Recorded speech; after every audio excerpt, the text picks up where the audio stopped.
Hello అండి, welcome to Saisri cookings. ఈరోజు మన ఛానల్లో తిరుపతి గురించి మాకు తెలిసినటువంటి మేము చూసినటువంటి విశేషాలు కొన్ని మీతో షేర్ చేస్తున్నామండి. కలియుగ ప్రత్యక్ష దైవం శ్రీ వెంకటేశ్వర స్వామి వారి దర్శనంతో మాకు చాలా హ్యాపీగా అనిపించింది. ఆ హ్యాపీనెస్ని మీతో షేర్ చేస్తున్నాం అనమాట. మేము ఈ నెల అంటే నవంబర్ 4వ తారీఖున బయలుదేరి మళ్ళీ 14వ తారీఖున 11వ తారీఖున ఇంటికి వచ్చేసామండి. అక్కడ స్వామివారి దర్శనం బాగా జరిగింది. 2 సార్లు దర్శనం చేసుకున్నాం ఈసారి. కానీ ఎప్పుడూ వెళ్ళనట్లుగా మేమిద్దరం మాత్రమే వెళ్ళామండి. ఇలా కళ్యాణకట్ట స్టార్టింగ్‌లోనే ఉంటది కదా! ఆ తర్వాత ఇట్లా సబ్బులు ఏమైనా మర్చిపోయినా చేసినా కొనుక్కోవటానికి కూడా అనువుగా ఈజీగా ఉన్నాయి. పెద్ద పెద్ద షాపుల్లో కూడా ఉన్నాయి. ఇలా ప్లాట్‌ఫామ్ మీద కూడా పెట్టారు. అయితే మాకు రూమ్ మేము 5 రోజులు కంప్లీట్‌గా అక్కడే ఉన్నాము. ఒకరోజు మాత్రం వసతి గృహంలో ఉన్నామనమాట. అంటే ఉచిత వసతి గృహం ఉంటది కదా! అలా.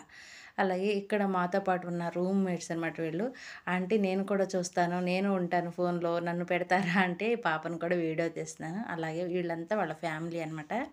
అంటే స్వామివారి దర్శనానికి వచ్చిన వాళ్ళు ముందు రోజునే బుక్ చేసేసుకొని కిందకి వెళ్ళిపోయి అమ్మవారి దర్శనం చేసుకొనొచ్చి అప్పుడు స్వామివారి దర్శనం చేసుకుంటున్నారు కొంతమంది. వీళ్ళు కొంత మరాఠీలో ఎట్లాగో అనుకుంటానండి. భాష కూడా మనది కాదు. అలాగే మాకు ఇక్కడ ప్రత్యేకంగా అనిపించింది ఏంటి అంటే వాటర్ అండి. మంచినీళ్ళు సీసాల్లో అమ్ముతూ ఉంటున్నారు కదా! అవి ఇక్కడ కూడా పట్టుకోవచ్చు. నెక్స్టు చెత్త. అసలు ఈ చెత్త ఎక్కడ కూడా నీట్‌గా ఉంచుతున్నారండి. ఎప్పటికప్పుడు తీసేస్తున్నారు. మేమున్న ఈ 5, 6 రోజులు కూడా ఈ వెంగమామలోనే భోజనం చేశాము. తర్వాత ఒక శనివారం మాత్రం అంటే మేము తారీఖు గుర్తులేదండి. తారీఖు 9వ తారీఖు. 9వ తారీఖు మాత్రం స్వామివారికి పుష్పయాగం జరిగిందండి. ఈ పుష్పయాగంలో మేమైతే పార్టిసిపేట్ చేయలేదు కానీ స్క్రీన్‌లోనే చూసాము. కానీ పార్టిసిపేట్ చేసేవాళ్ళు ముందుగానే టికెట్స్ బుక్ చేసుకున్నారనుకుంటాను. పొద్దున సంకల్పం చెప్పించారు. ఎక్కడున్నా సరే మైక్‌లో వినిపిస్తూనే ఉంది. మేము మా రూమ్స్ దగ్గర ఉన్నప్పుడు కూడా విన్నాం పొద్దున 9:30కి. అట్లాగా అయితే సాయంత్రం అంటే ఒకరోజు ఆల్టర్‌నేట్‌గా దర్శనాలు 2 సార్లు చేసుకున్నాం అనమాట. ఒకటి సర్వదర్శనం, ఒకటి కళ్యాణ దర్శనం.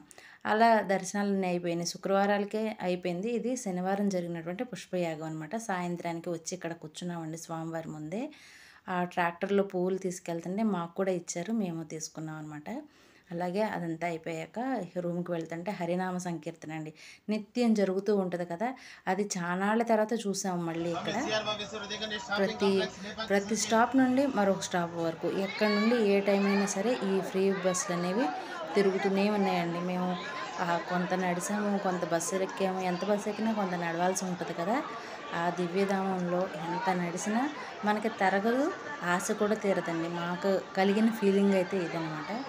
చాలా అంటే చాలా బాగుంది. మేము వెళ్ళిన 2 డేస్ వరకు అంత జనం అనిపించలేదు. ఆ తర్వాత గురు, శుక్ర, శనివారాలు ఉన్నారండి. ఎంతమంది ఉన్నారో అసలు. ఇసుక వేస్తే అసలు రాలదా అన్నట్లుగా ప్రతి వీధిలోనూ మాడ వీధుల్లో ప్రతి చోట ఉన్నారు. ఇక్కడ మా వారు నన్ను కూడా వీడియోలో తీసేసినట్లున్నారు. తల మాత్రమే కనిపిస్తుంది. ఇలా ఇక్కడ ఈ మెట్ల మీద కూర్చొని చాలాసేపు స్వామివారిని చూసుకుంటూ ఉన్నాం. అప్పుడప్పుడు షార్ట్ వీడియోస్ కూడా ఇక్కడున్నప్పుడే నేను మీతో షేర్ చేస్తూ ఉన్నానండి. ఈ వీడియోని మా వారు తీశారనమాట చాలా బాగా. ఆ తర్వాత ఒక కృష్ణుడు బొమ్మ ఉంటది కదండీ! గీతోపదేశం. ఆ పార్క్‌లో ఒక రోజులో ఒక 6 అవర్సో, 4 అవర్సో అట్లా ఉన్నామండి. అంటే రూమ్స్ ఇక్కడ దగ్గరలో ఉన్నాయి. ఈ పార్క్ దగ్గరికి వచ్చి ఉన్నామనమాట. ఎప్పుడు దర్శనానికి వెళ్ళాలనుకున్నా, ఎప్పుడు భోజనానికి వెళ్ళాలనుకున్నా ఇట్లాగే ఫ్రీ బస్ ఎక్కి వెళ్ళిపోయాము. ఇక్కడ కూడా ఇచ్చారండి మాకు రూమ్. 2 సార్లు 2 రూములు తీసుకున్నామన్నమాట. 2 డేస్‌కి ఒక రూమ్, 2 డేస్‌కి ఒక రూము. ఒక రోజు మాత్రం ఉచిత వసతి గృహంలో ఉన్నాం. ఇక తిరుగు ప్రయాణం అయిపోయామండి. ఏ రోజు ప్రయాణం శనివారం సాయంత్రం ఆదివారం పొద్దున ప్రయాణం అయిపోయి కింద తిరుచానూరు వెళ్ళాం. తిరుచానూరులో కూడా అమ్మవారి దర్శనం బాగా దివ్యంగా జరిగిందండి. అంటే కుంకుమ పూజ చేయించుకున్నాం కాబట్టి అమ్మవారి దగ్గర కాసేపు కూర్చోవటానికి కూడా వీలు పడింది.